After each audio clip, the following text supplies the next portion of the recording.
Figure it out. Hello, this is Adam Koralik from Figured Out Productions. The following video is a video of some kind, and I hope you enjoy it. Hey guys, it's Adam here, and today I want to talk about something I've been warning people about forever, and we got another reminder of it, which is the concept that, I'm just going to say it, digital content is not property. Before we do that though, if you guys would do me a favor, please like this video, comment down below, subscribe if you've never done that before, and check out all the social media stuff in the description. I've got Twitter, Instagram, Facebook, Discord, Patreon, Spreadshirt, Travel Channel. Appreciate the support on those platforms. Okay, let's go ahead and talk about this. So, I don't usually do like news videos, as a lot of you guys know, but this is a subject that I feel very passionate about, which is the concept of ownership rights of things like entertainment, such as films, games, obviously, movies, well, films and movies, TV shows, music, etc. Granted, I'm less concerned about music, but this is specifically going to focus on one aspect. If you guys know, if you've been watching my channel for years, I've been warning everybody for almost the entire history of this channel that I am very much into physical media, as you can see represented again by a Blockbuster hoodie, that I believe in the concept of ownership when it comes to content. I basically do not like the idea that a corporation can take away my right to have viewing opportunities or playing opportunities of any sort of content. If I bought it, it is mine. Now, to be fair, in license concept, these things like video games behind me, when I bought these, I did not actually buy the games. I bought the license. It's just the delivery mechanism for said license is the cartridge. Now, in the case of Sega here, they no longer support this, but they're not going to come and take it from me. As long as I maintain it, it's mine to have. The thing that's scary about the concept of digital distribution is that's not necessarily the case. Now, for services like, say, Game Pass or Disney Plus, Netflix, whatever, they make it effectively clear to you you don't own anything. That's totally fine, and people seem to be on board with this. And while I have mixed feelings on that, you do enter this concept of, since you don't have access to it to begin with, that you've essentially foregone your rights. So what we're specifically focusing on today is the idea of digital purchases that you are told you own. Now, this is something that happens on every current gen system. It has happened for the last few generations. It also happens not only with video games, but it happens with television shows, movies, etc. And the big story that just occurred is that Sony put out a recent announcement, I believe it was yesterday, and I'll put a link in the description so you don't have to take my word for it. It'll be in the description to their own website. They had a partnership with Discovery, which is a television show network, which is now merged with Warner Brothers, and because of that, the license agreement between the two of them is over, and effective December 31st, all the content that was over there is going to be removed, which sounds like it wouldn't be that big of a deal, except that what they're effectively saying is, and they straight up say it, if you bought any of that content, keyword on bought, downloaded, paid for, it will no longer appear in your library, it will no longer be viewable, you will not be able to watch it anymore, and there will be no returns. Now, I had posted a tweet about this saying, if, and we got to make the concept argument very clear, if digital content is property, which it is not, but if it was, then you have to argue what they did was theft. But nobody will make that case. That is not the legality. You know, when you're downloading something, whenever you've downloaded something off Xbox or off the PlayStation Network or anything, or Steam even, and I know people get very sensitive about that, we'll talk about that in a second. You know those user agreements you don't read? They all basically say, like, you don't really own this, and this can be taken away from you. You're agreeing to those terms and conditions. They tell you buy it, but you didn't buy it. That's the whole point. What you bought was rights to use it as a license. Just like what I did here, physically. The difference is, when the corporation says, we're not supporting that anymore, Sega's not coming to my house to take these away. But they are going to be able to come and take your digital content. So this is a big case that a lot of people have a lot of sensitive feelings to.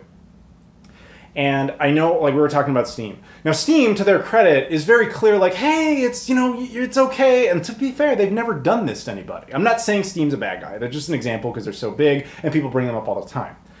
But you do technically give them the right to revoke your ability to play something. And that is the discussion to be had, which is, why are people okay with that? And effectively, it's convenience winning out over the sense of ownership. And that is okay if you are all right with that. With the idea that you're letting a corporation determine what you're allowed to have access to after you've paid for it, if you are okay with that, that is fine. Everyone has the right to self-determination, and you can make that choice for yourself. What is terrible about this type of situation is when they tell you you've purchased something but you don't understand you didn't really have it. You had a temporary rental agreement. Again, associated with Blockbuster, but at least Blockbuster told you you were renting it. You weren't actually buying it. I feel very passionate about this, and I've been warning people about it forever. Digital content is not property. It is not. And I know people bring up things like GOG, because DRM free, and this is great. That is awesome. I agree. DRM being removed is an amazing thing. But how do you house that? The argument always comes up. If I got something off GOG or GOG, I'm not a PC gamer, but if you downloaded it off that and it's DRM free, people are like, I backed it up onto a hard drive and I backed it up onto discs, it's mine. Congratulations, you just invented physical media. That's what that is. It's just that that's what that is without all the bells and whistles. Because the only thing that's making, that's not, you don't own that. You own the hard drive. You own the disc you put it on, I guess. But you just did it poorly. And that is fine. It's just like a different way of looking at it. At the end of the day, if you're happy with the distribution method, that's okay. But at the same time, this is just one of those reminders that digital distribution is scary because you're foregoing rights to things out of convenience. And I'm going to give you a little history lesson on some stuff. Let's talk Blockbuster for a second because I keep bringing it up. Originally, when films, like predate video games, of course, films, television shows, all that was happening, there was no home distribution for this type of thing. And that, eventually that started to pop up in the 1970s. And the idea was like, hey, what if we made some more money by like letting people play stuff at home? Because now TVs were becoming more common. Eventually things like Betamax and VCRs were being introduced in the 70s and the 80s and even Laserdisc players. And it was thought, wouldn't it be cool to make a bunch of money off of the home entertainment area? But companies were very resistant to it because they're like, the model was always, we want to be paid for every single viewing. That's like the concept of the movie theater. That's why you even though you saw the movies in theaters, you don't have infinite right to ever see it again. You just had the right to see it the one time. That's always been the logic.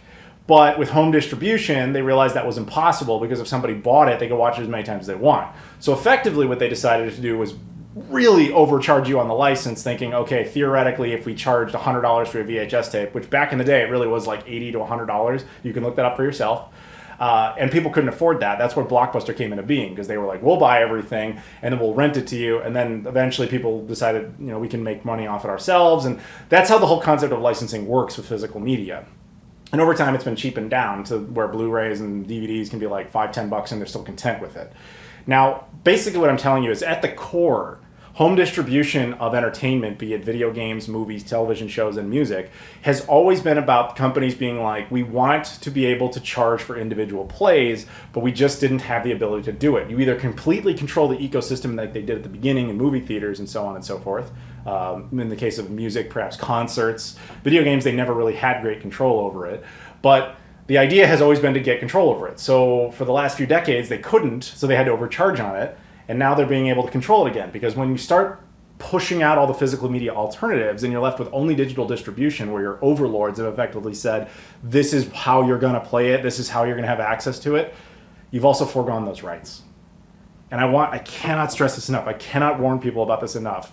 You do not own digital content. If you think I'm being hyperbolic, just look at Sony's own page. They're not apologizing. They're not refunding any of the money. They're just saying, yeah, you bought it, but you don't really own it.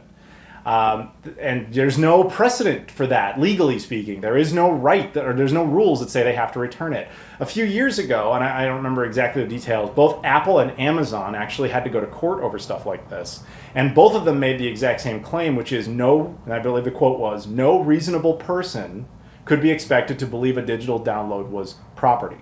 I think Apple's situation was a guy had spent like $10,000 on his entire library of music, and he somehow violated terms of service. They took it all away from him. So he's like, okay, give me my money back because I own all that, or give me the songs or whatever. And they're like, you don't really own it because it's digital. And I think Amazon was, you don't have the reasonable right to ownership and stuff like that. These are the legal precedents that are set currently, at least in the United States. Other countries are trying to handle it a little differently. I know the UK is actually going after Sony a little bit, not just on this, but on other things. The EU in general might have some different policy changes. The point I'm making is digital is inevitably the future. Just be aware of what that future entails. And I believe fervently that digital content is not and never will be property. But since you cannot solve that, the best you can do is perhaps protect the rights of the customers. So if you want to change things like this, you got to do some boycotts. You have to do your tweets. You have to do all that sort of stuff. Try to get this into law, because that's the only way you're ever going to make any real effective change. Because if there's no consequences for them revoking your content other than pissing off a couple of customers, that's not scary to them, because they got your money and they don't care. So again, I don't support digital content for that reason. I do not believe in it. I know it's inevitable. I'm not naive, but physical media, at the very least, even though it's imperfect in a lot of ways, people bring up things like disc rot. People give up like arguments like, oh, every 20 years, like your discs just go bad. So, and I remember actually talking to somebody on Twitter about this. They're like, yeah, disc rot is very dangerous because after 20 years, the discs don't work anymore. And I was like, it's 2023. That means that every disc prior to 2003 you're claiming doesn't work. We have discs from the 1970s and the laser discs that still work fine. Disc rot is not the extreme thing that people like to believe that it is. It only happens under very unique circumstances, usually around temperature control and storage conditions. And I'm not sitting here claiming discs are immortal. Cartridges are not immortal. I'm not naive about that. But they last usually through your lifetime, which is really all the extent you should care about. But if you do care about the future and preservation, I agree that digital can be very useful for that. Archiving through digital means, through hard drives, through perpetual hard drives, but re-updating that constantly with newer tech and newer drives to keep everything safe. But to think that you, who have a digital account tied to some server somewhere, are the owner of that thing that is not in your home, good luck with that. That's not how it has ever played out. All we've had is situations where people have not yet screwed customers over. I only tell you this because I know there's a lot of people, younger in particular, that just think that cloud services are this eternal thing because that's all they ever grew up on. I'm a millennial. I grew up on the last generation that grew up without the internet. I know what it was like before then. And I'm not saying like, well, we're suddenly going to have a Carrington event and the sun's going to knock us all back and like the biggest of our concerns is that our cloud servers don't work. I get it. But the idea that you would be dependent completely on this service you have no control over and you would pump your money into thinking you're the owner of it, that's foolish. Because all you've done is forego your rights. Remember that. That's all I'm trying to say here. And in this case with Sony and this whole thing, while everybody's blaming them, and it is, I'm not going to say it's not their fault, it is their service. And Sony has a history of doing this. A couple years ago, they shut down other PlayStation Store services with television and they refused to refund people. I think they're actually in trouble over that. But this situation was more likely Warner Brothers, because Discovery Network bought Warner Brothers, they merged or whatever, and I'm pretty sure that they're just trying to migrate all that content off so they can put it back on like HBO Max or Max or whatever, so they don't have to compete with themselves. So this isn't entirely Sony's fault, but at the same time, understand again, and I cannot stress this enough, that little service agreement every time you download something that you don't read, it's telling you, FYI, even though we told you bought this, you didn't. You rented it. You just don't know when. You don't know when the return date is. They're not as clear about it as Blockbuster was. So that's all I really have to say on this. I'm very curious if people have heard about this story, what you think about it. This is insane because this is the kind of thing that this just promotes piracy. Because piracy, ironically, is the one way you can ever actually guarantee your property is yours, which is beyond messed up. I've made videos like this in the past where I was talking about, I had the entire line of PlayStation consoles here. I was talking at the time about the CMOS bomb issue in the PlayStation 5 and how every single PlayStation system other than the PS1 technically is gimped. Even the PlayStation 2, which had online compatibility and there were certain games that were dependent upon it, can't technically work anymore. But the PS1, the one that had no online connectivity and no servers, is the only one they've ever produced that is completely, you can still play it exactly as the way it was intended. And every system after that gets more and more gimped. That's the direction we're going. It's not just Sony. Like, obviously that's the case with Microsoft. The original Xbox is the only one. Even that one's a little bit gimped. There's definitely, DLC and Xbox Live stuff. Although, to be fair, the hacking scene has kind of put some of that back. But that's the point. The hacking scene, the piracy scene, they're the only ones that are trying to preserve the systems in their original ability. And that goes for media too. If you want these shows and TVs, content and movies that are exclusive to streaming services, piracy is now ironically the only way to deal with it, unless you buy physical media, unless you support the legitimate effort, which is, we're just in this really weird phase, this weird transition in history, and it is you, the customer, voting with your wallet, maybe even voting with your tweets to a certain extent.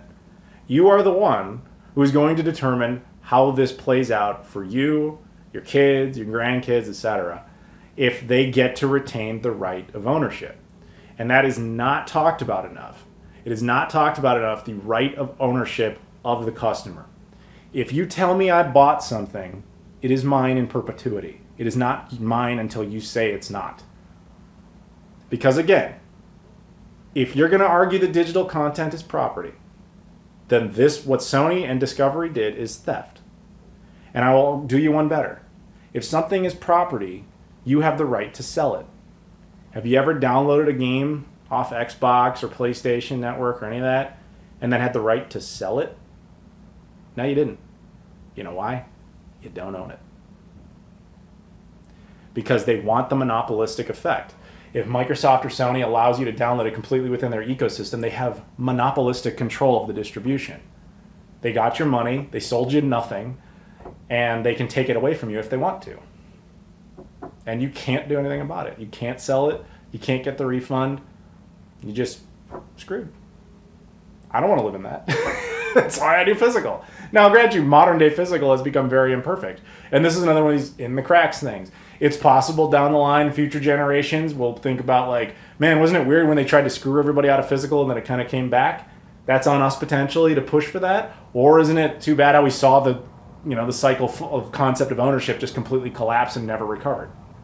We are now in that point where we have to determine what we're going to do for the future. I'm old, man. I'm 37 basically now.